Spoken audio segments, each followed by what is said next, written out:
Assalamualaikum warahmatullahi wabarakatuh. Pada kesempatan kali ini saya akan menjelaskan tentang analisis produk dan pelayanan. Untuk kompetensi dasarnya yaitu menganalisis produk dan pelayanan dan melakukan rekomendasi produk dan pelayanan. Setelah mengikuti pembelajaran, diharapkan peserta didik dapat menjelaskan pengertian produk, baik barang maupun jasa, dengan benar melalui kegiatan tanya jawab. Peserta didik dapat menjelaskan klasifikasi produk dengan benar. Peserta didik dapat membedakan barang dan jasa. Peserta didik dapat membandingkan karakteristik produk, baik barang maupun jasa, dengan benar melalui pengamatan slide.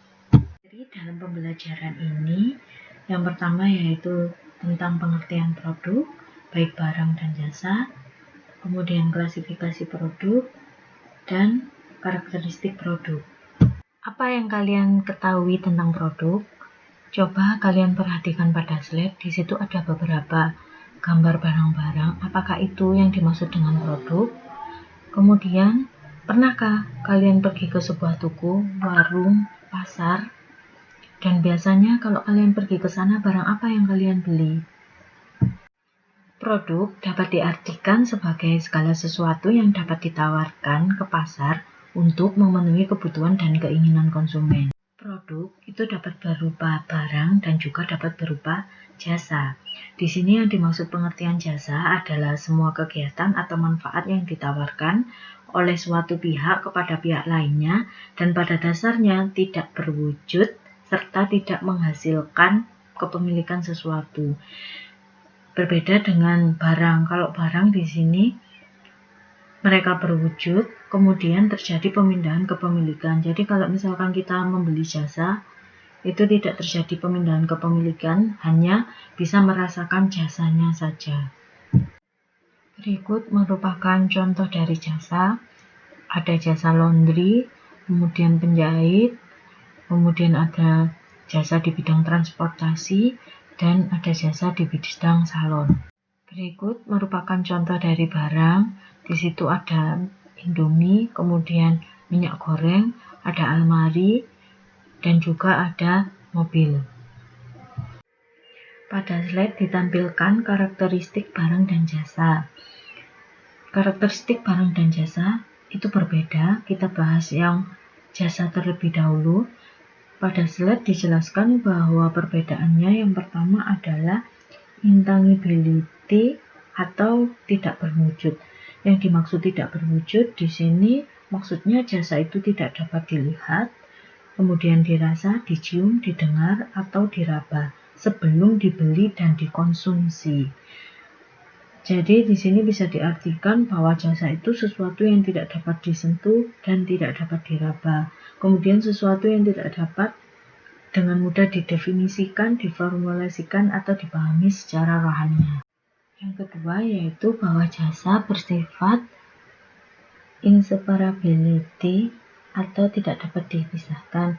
Di sini kalau biasanya barang diproduksi, kemudian dijual lalu dikonsumsi. Tetapi kalau jasa itu umumnya dijual terlebih dahulu, baru kemudian diproduksi dan dikonsumsi secara bersamaan. Nah, di sini terdapat interaksi antara penyedia jasa dan pelanggan, yang merupakan ciri khusus dalam pemasaran jasa. Kedua pihak di sini mempengaruhi hasil dari jasa tersebut. Yang ketiga yaitu jasa bersifat variability atau beragam. Nah, di sini jasa itu bersifat sangat variabel karena di sini mempunyai variasi bentuk, kualitas, dan jenis tergantung pada siapa, kapan, dan di mana jasa tersebut dihasilkan. Contohnya misalkan kalau jasa kereta api, di situ terdapat berbagai variasi, misalkan ada kelas ekonomi, ada kelas VIP, ada kelas bisnis. Karakteristik yang keempat yaitu perishability atau tidak tahan lama. Di sini yang dimaksud adalah jasa tidak tahan lama dan tidak dapat disimpan, misalnya seperti kursi pesawat yang kosong ketika penerbangan, kemudian kamar hotel yang tidak dihuni, atau kapasitas jalur telepon yang tidak dimanfaatkan akan berlalu atau hilang begitu saja karena tidak bisa disimpan. Berbeda dengan jasa, barang memiliki karakteristik yang pertama adalah berwujud. Jadi bisa dilihat, bisa diraba, bisa disentuh. Itu adalah karakteristik yang pertama pada barang. Kemudian produksi dan konsumsi umumnya tidak bersamaan. Jadi di sini barang tersebut diproduksi dulu, kemudian dijual kepada konsumen untuk dikonsumsi. Yang ketiga merupakan output yang bernilai. Jadi di sini barang itu diciptakan untuk memenuhi kebutuhan manusia sehingga mempunyai nilai. Yang keempat, pada umumnya diproduksi pabrik atau rumah produksi. Yang kelima, dapat disimpan sebagai persediaan. Nah, contohnya misalkan makanan Indomie itu bisa disimpan untuk sebagai persediaan kita di saat kita membutuhkan. Kemudian yang terakhir terdapat perpindahan kepemilikan. Nah, ketika kita sudah membeli barang tersebut, berarti barang tersebut sudah menjadi hak milik kita. Klasifikasi barang berdasarkan cara memperolehnya dibagi menjadi dua, barang ekonomi dan barang non-ekonomi. Barang ekonomi yaitu barang yang didapat dengan cara mengorbankan sesuatu untuk mendapatkannya. Contohnya adalah pakaian, gadget, dan tas. Barang non-ekonomi adalah barang yang bisa diperoleh tanpa mengeluarkan biaya atau pengorbanan. Contohnya, barang non-ekonomi adalah oksigen, sinar matahari, dan air hujan. Berdasarkan hubungan pemakaiannya, barang dibagi menjadi dua, ada barang komplementer dan barang substitusi. Barang komplementer yaitu barang yang kegunaannya semakin bertambah jika digunakan bersama dengan barang lain. Contohnya misalkan motor dengan bensin, komputer dengan listrik, kompor dengan gas. Nah, di slide juga sudah dicontohkan misalkan DVD dengan kaset. Barang substitusi adalah barang yang memiliki fungsi yang sama untuk menggantikan barang lain. Contohnya, misalkan jika bahan bakar sedang mahal, maka orang bisa menggunakan sepeda. Beras bisa digantikan dengan jagung maupun singkong. AC bisa digantikan dengan kipas angin. Berdasarkan cara penggunaannya, barang dibagi menjadi dua, ada barang pribadi dan barang publik.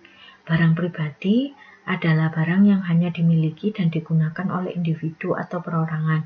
Contohnya misalkan pakaian, rumah, mobil, kemudian kacamata, dompet. Barang publik adalah barang yang dimiliki dan dapat digunakan untuk kepentingan banyak orang. Contohnya misalkan jalan raya, sekolah, rumah sakit. Kalau di slide dicontohkan misalkan telepon umum. Berdasarkan cara pengerjaan atau proses pengelolaan, barang dibagi menjadi tiga, ada barang mentah, barang setengah jadi, dan barang jadi. Barang mentah adalah barang yang belum mengalami proses pengolahan atau masih berupa bahan mentah. Contohnya misalkan kayu, besi, bambu, kemudian bumbu dapur. Barang setengah jadi adalah barang yang telah diproses atau diolah tetapi belum menjadi barang yang siap dipakai. Contohnya seperti benang, kain, tepung beras, karena barang-barang tersebut masih harus diolah terlebih dahulu agar menjadi barang jadi. Yang ketiga, yaitu barang jadi adalah gabungan beberapa barang mentah yang telah diproses, diolah sehingga siap untuk digunakan. Contohnya misalkan sofa, meja, kursi, pakaian. Berdasarkan kepentingannya, barang dibagi menjadi 4. Ada barang esensial, barang normal, barang inferior, dan barang mewah. Barang esensial adalah barang yang sangat diperlukan untuk memenuhi kebutuhan dan permintaan pada barang tersebut tidak signifikan karena dipengaruhi oleh tingkat pendapatan. Contohnya adalah bahan bakar, beras, sayur, dan gula. Barang normal adalah barang yang permintaannya berkurang pada saat pendapatan berkurang dan juga sebaliknya. Contohnya pakaian, buku,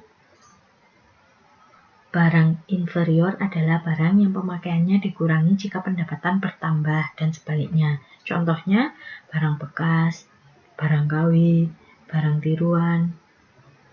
Barang mewah adalah barang yang berharga mahal dan dapat menaikkan status sosial penggunanya. Permintaan barang mahal akan meningkat jika pendapatan bertambah dan sebaliknya. Contohnya seperti perhiasan dan mobil mewah. Berdasarkan bentuk dan sifat, barang dibagi menjadi dua, ada barang bergerak dan barang tetap. Barang bergerak adalah barang yang bersifat tidak tetap dan masa penggunaan dan pemakaiannya pendek. Contohnya, barang bergerak adalah sayur, bahan bakar, beras, dan buah.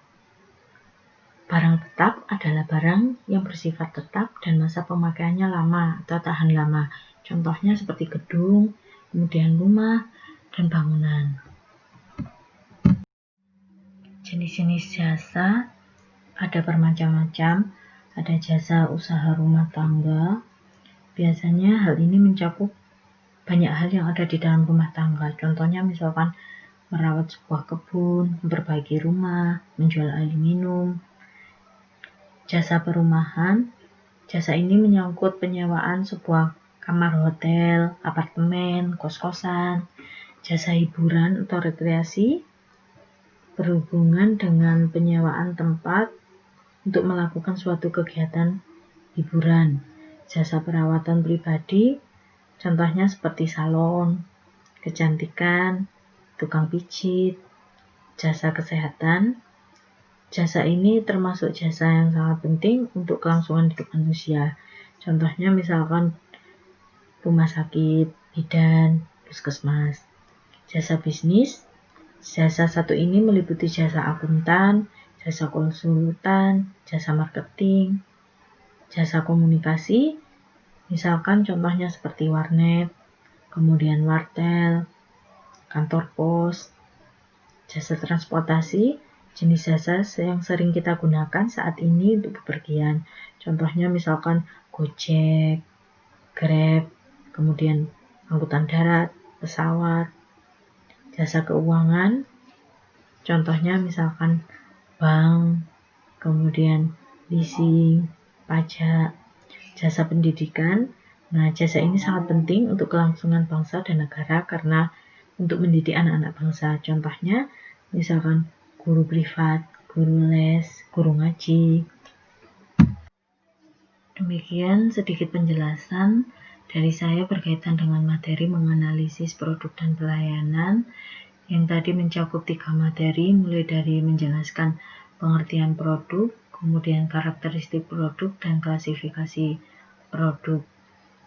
Semoga penjelasan saya ini bermanfaat bagi kalian semua. Wassalamualaikum warahmatullahi wabarakatuh.